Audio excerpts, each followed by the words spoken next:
Amém, amém, amém, aleluia, graças a Deus, saúdo a você, Pai seja contigo, está no ar agora, no nome santo de Jesus, o nosso Salvador, o programa Assim Dizem as Escrituras, amém. Então vamos lá com a explanação abençoada, hoje é com o tema o arrebatamento, com a nossa série sobre profecias para a honra e glória do Senhor. Vamos, meus queridos irmãos, já elucidando a palavra, tema arrebatamento, e vamos para as escrituras, amém, vamos para as escrituras abençoadas, conforme você vê na tela, amém, vamos organizando aqui todos os trâmites, aleluia, vamos lá, aprender da palavra, sabemos que a palavra que nos consola, a palavra nos aperfeiçoa, então que o Senhor venha a ser sempre adorado, aleluia, Deus, Ele venha a ser glorificado e continue firme na batalha, sempre procurando servir ao Senhor com zelo. Vamos falar sobre o arrebatamento, um tema muito polêmico entre o cristianismo, então muitas pessoas têm uma visão e nós observamos, existe hoje o arrebatamento secreto que muitas pessoas advogam e de acordo com as escrituras, qual é a verdade diante dessas coisas? Então, muito importante a gente aprender, muito importante a gente ser edificado no Senhor para saber da verdade. Sabemos que é a palavra que nos ilumina, a palavra que nos dá o quê? Um bom transparecer, graças a Deus. Então vamos lá com esse tema abençoado, vamos sintonizando. Então você esteja firme nessa jornada, aleluia. Vamos lá agora com o versículo inicial, já para a gente entender dessa palavra. Encontra-se em Atos capítulo 8 e versículo 39, Atos 8, 39. Vamos lá lendo essa palavra abençoada. Diz o seguinte: quando saíram da água, o Espírito do Senhor arrebatou Filipe e repentinamente o eunuco não o viu mais e cheio de alegria seguiu o seu caminho. Então você escutou a palavra arrebatou. Então aqui o arrebatamento significa ser levado de um lugar para outro aqui nessa ocasião. Observamos aqui o arrebatamento, ou seja, foi algo mesmo miraculoso que fala aqui do Espírito do Senhor.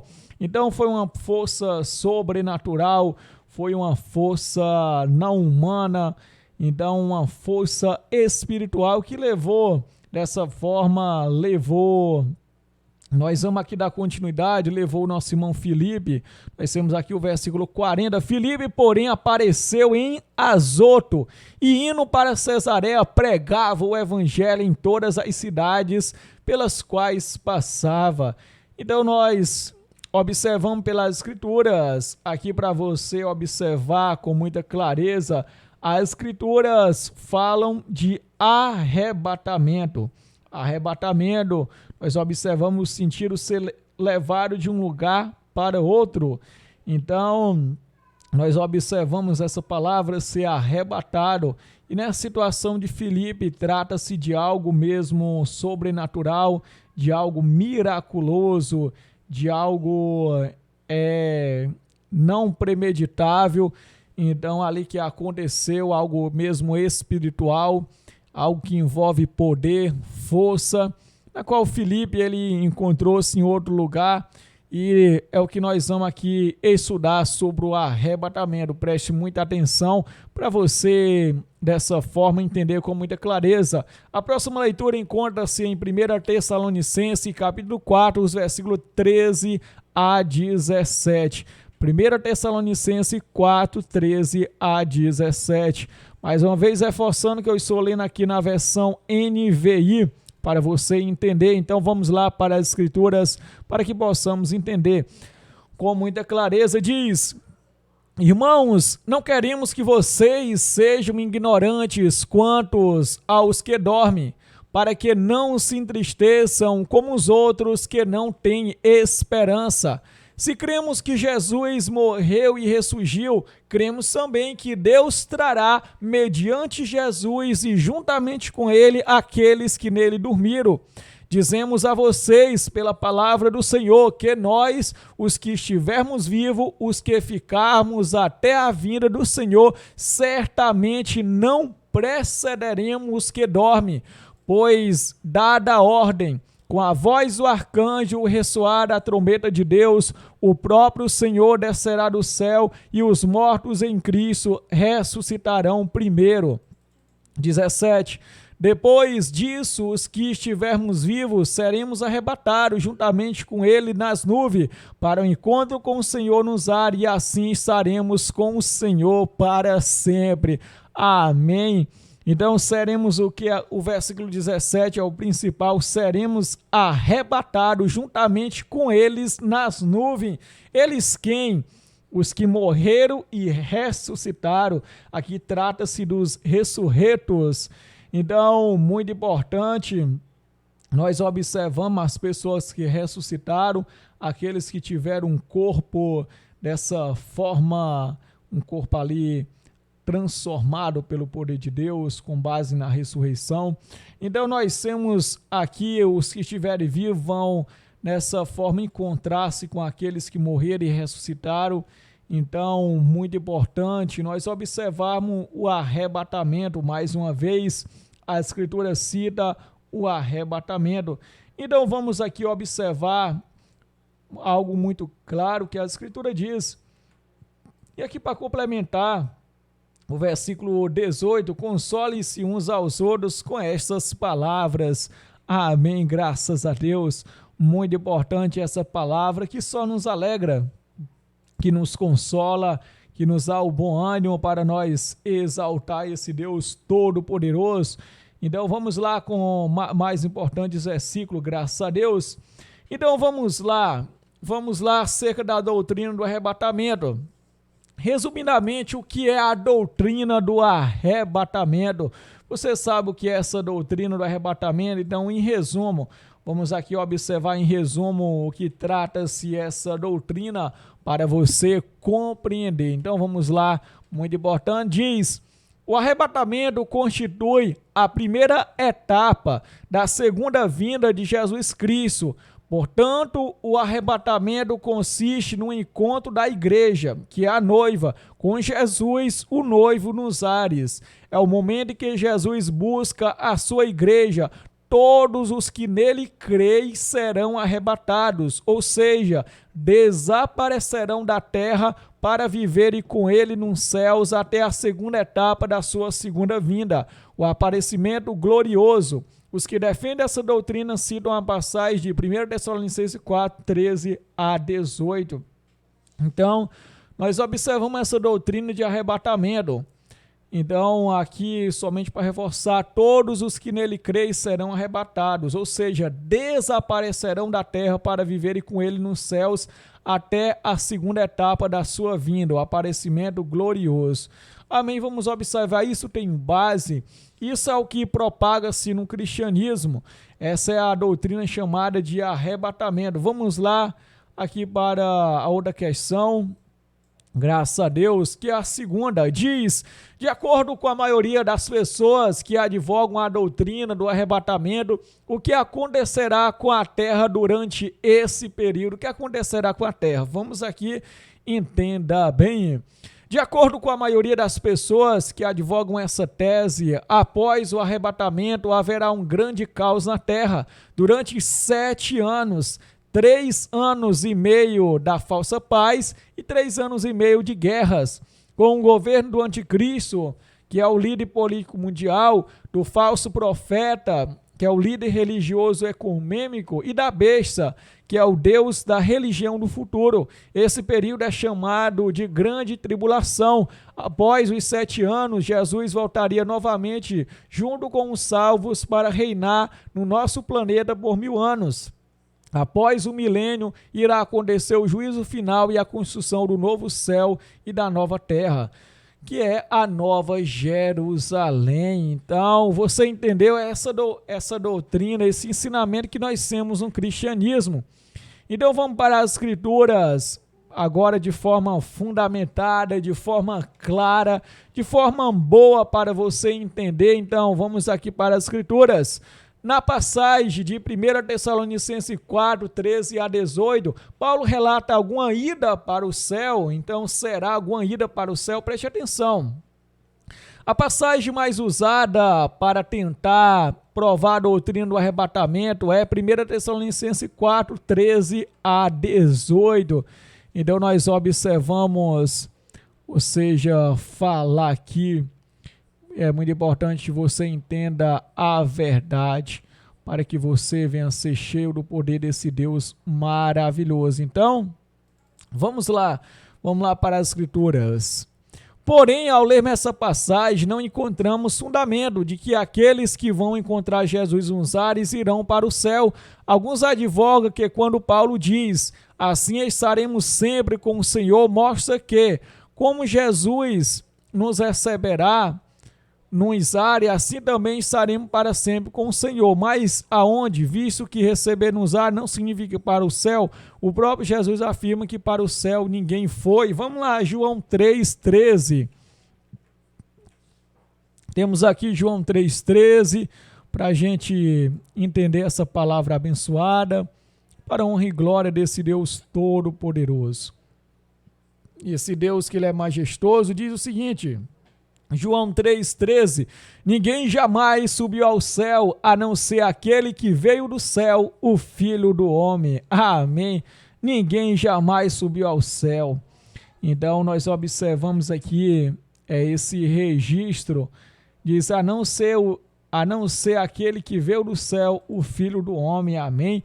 Então, sobre esse versículo aqui, a gente tem duas hipóteses, ou Jesus mesmo ter falado, ou mesmo João ter registrado. Ou seja, temos lá, ora ninguém subiu ao céu, senão aquele que lá desceu, a saber, o Filho do Homem que está no céu.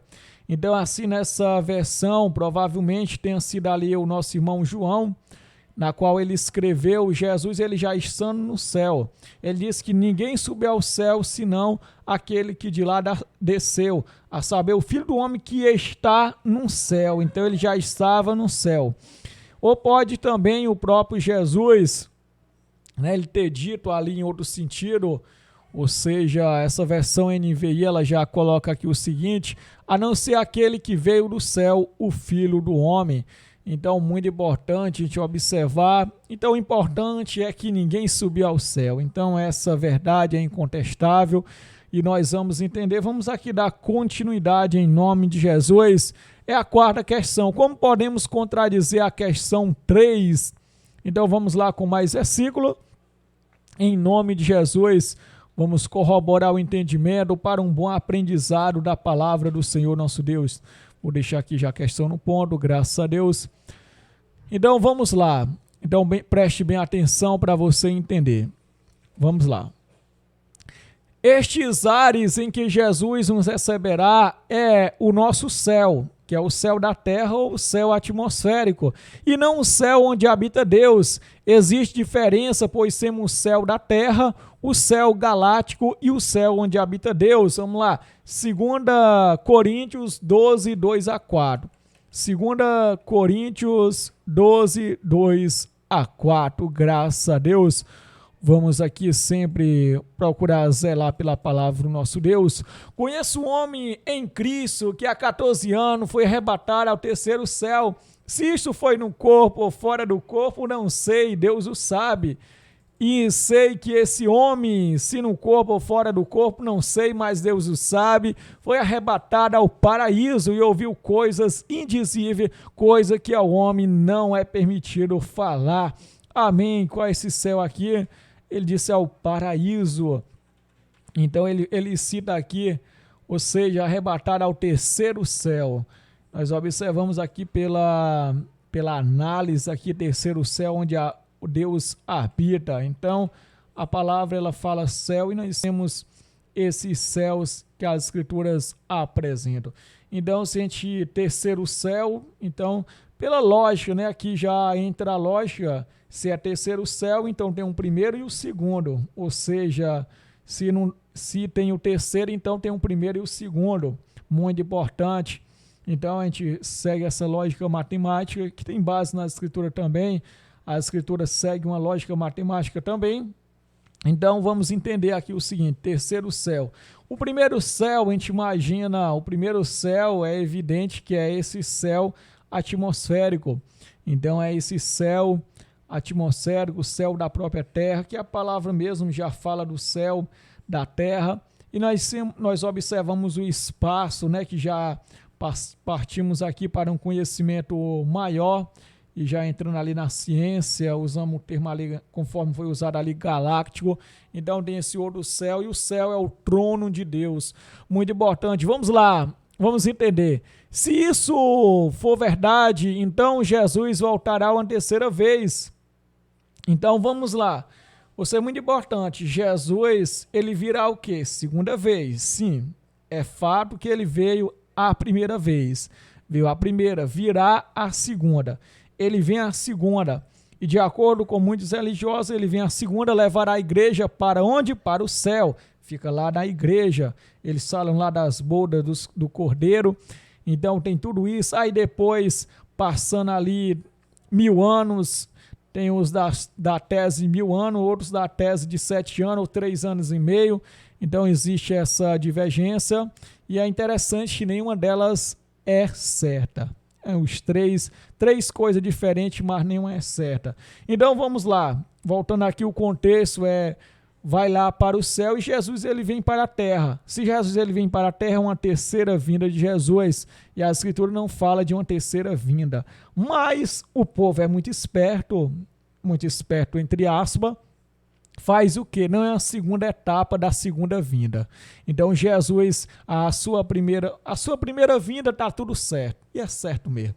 E já a segunda vinda, nós temos o quê? 2 etapas. A primeira etapa, ele vem para levar a igreja para o céu, e a segunda etapa, ele volta aqui e dessa forma instaura o reino aqui na terra. Então vamos lá, dando continuidade aqui para que você observe. Se isso for verdade, então Jesus voltará uma terceira vez, a segunda para arrebatar a igreja e a terceira para reinar sobre a terra. Isso não é bíblico, pois a Bíblia não fala em uma terceira vinda de Jesus. O arrebatamento dessa passagem de 1 Tessalonicenses não fala em que Jesus levará ninguém para o céu, mas você pode dizer também que não fala em levar para a terra. Aí vamos lá. Como podemos então compreendê-la? Para compreender essa passagem, faz-se necessário o conhecimento de outras passagens da Bíblia. Vamos conhecer a Escritura, é muito importante. A gente não pode pegar um texto e dessa forma já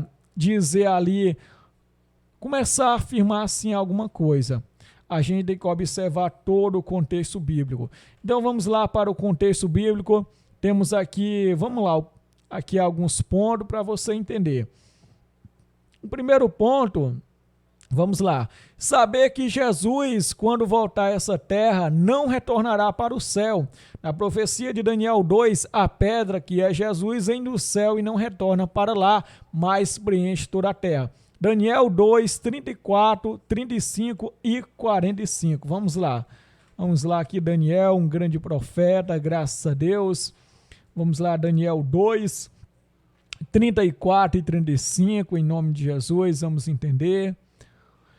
Então diz o seguinte: enquanto estavas observando, uma pedra soltou-se sem auxílio de mãos, atingiu a estátua nos pés de ferro e de barro e os esmigalhou.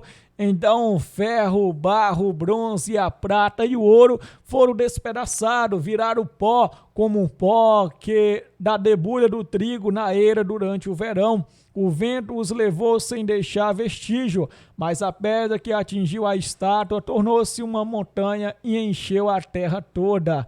Agora o 45. Esse é o significado da visão da pedra que se soltou de uma montanha sem auxílio de mãos. Pedra que esmigalhou o ferro, o bronze, o barro, a prata e o ouro. O Deus poderoso mostrou ao rei o que acontecerá no futuro. O sonho é verdadeiro e a interpretação é fiel. Graças a Deus, essa pedra se torna um grande monte. Monte significa reino e enche toda a terra, enche toda a terra. Amém. A pedra, ela não enche nem preenche o céu. Então a gente observa, se for sentir essa pedra, ela destrói a estátua, depois ela destruir a estátua, ela vira um grande monte, enche toda a terra. Vamos lá, colocando aqui o sentido, né? No caso, essa pedra fere a estátua, dessa forma vira um grande monte e enche toda a terra e depois ela vai para o céu. Diz que ela vira um grande monte, então esse grande monte ele vai para o céu. Aí a pessoa fica pensando, ou seja, a pessoa chega ali e pensar, a pedra vira um grande monte, o monte depois vai para o céu. Aí a pessoa imagina.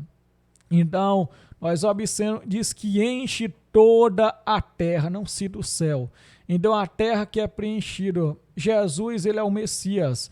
Ó, lê lá Salmos capítulo 2, lê lá, vamos ler, então a pessoa, às vezes fala, o pessoal não acredita, e a pessoa lê assim, pois que não é mesmo? Então você vai ver assim a palavra do Senhor nosso Deus.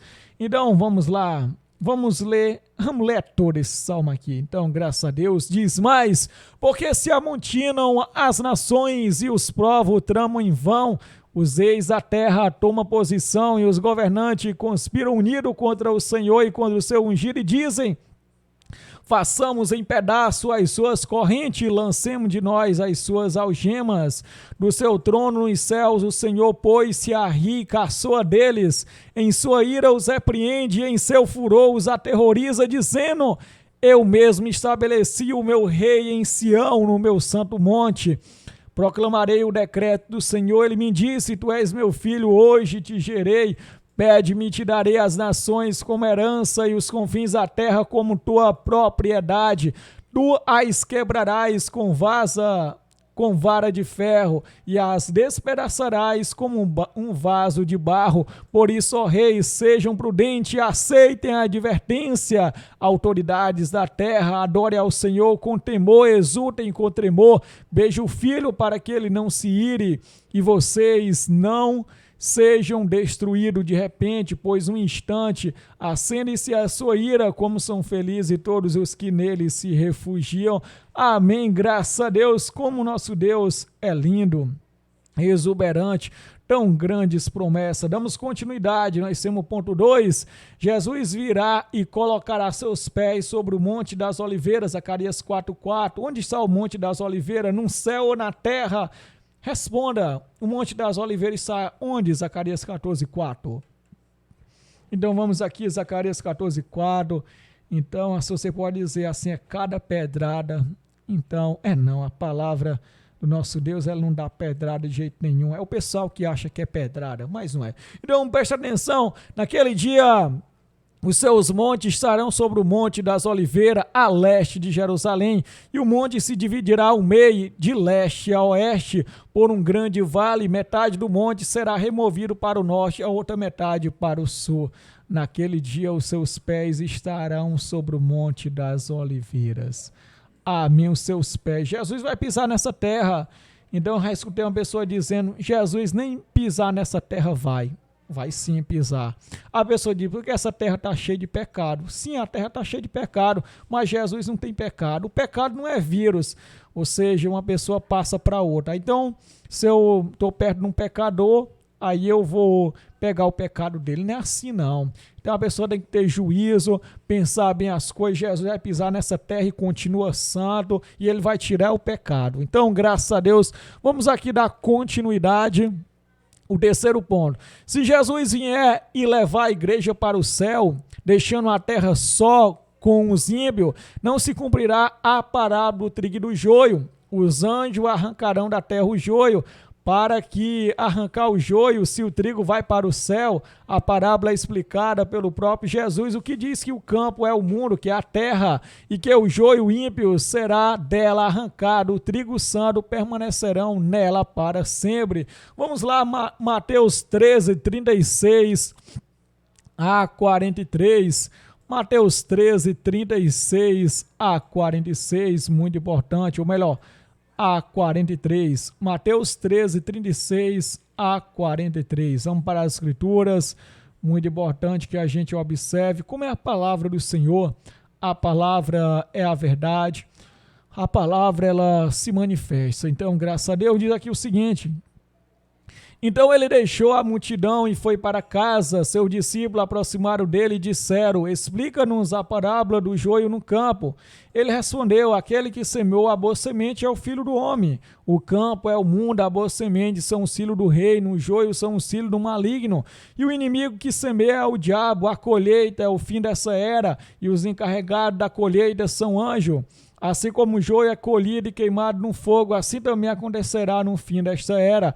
O Filho do Homem enviará seus anjos e eles tirarão do seu reino tudo que faz tropeçar e todos que praticam o mal.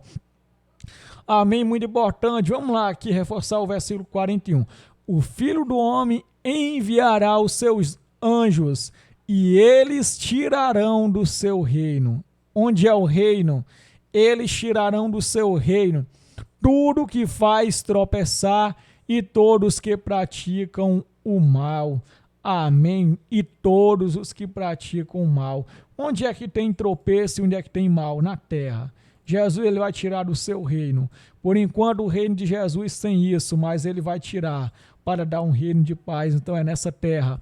42. Ele os lançarão na fornalha ardente, onde haverá choro e ranger de dentes. Então os justos brilharão como o sol no reino do seu Pai. Aquele que tem ouvidos, ouça. Amém.